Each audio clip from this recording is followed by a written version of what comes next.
Tumepata ugeni wa kutembelewa na viongozi wa Baraza la Michezo Taifa.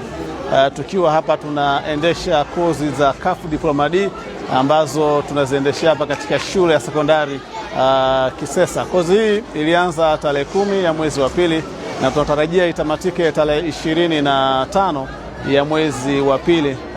Kozi hii mpaka sasa hivi ina washirika 47 na kati yao 47 tunao washiriki wanatoka Mwanza, tunao washiriki wanatoka mkoa wa Simiyu, tunao washiriki wanatoka mkoa wa Kagera, tunao washiriki wanaotoka katika mkoa wetu wa Geita na wanaotoka katika wilaya mbalimbali ambazo zinaunda mkoa wetu wa Geita. Katika washiriki 47 tunao washiriki 42 ambao ni wa kiume, lakini pia tumepata mwitikio wa washiriki 5 wa kike ambao wamepata nafasi ya kuja kushiriki haya mafunzo ya CAF Diploma D.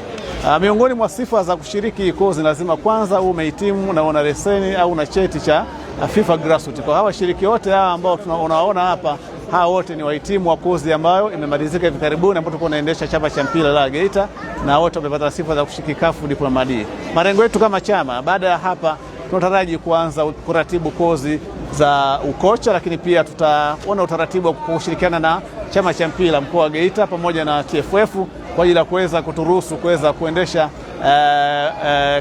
kozi ya CAF Diploma C kati ya mwezi wa 6 au mwezi wa 5. Kwa ndio malengo yetu hayo, lakini ni kuhakikisha kwamba tunazalisha makocha wengi ambao wanakwenda kufundisha mpira wa miguu kwa elimu sahihi, kuibua vipaji na kuviendeleza ili kulitengenezea taifa la baadaye kuwa na timu ya taifa ambayo wachezaji wamepikwa na wameandaliwa katika misingi ya mpira wa miguu ambayo ni misingi sahihi kabisa.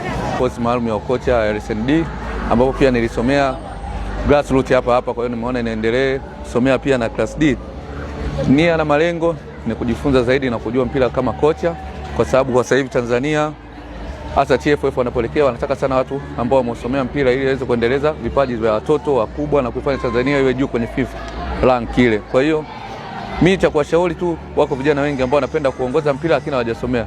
Mimi cha kuwashauri waje wasomee mpira, kwa sababu kuna kozi mbalimbali zinafanyika kwenye mikoa mbalimbali wanaiandaa. Kwa hiyo wakipata hiyo nafasi waitumie. Katika kozi hii kuna mambo mengi sana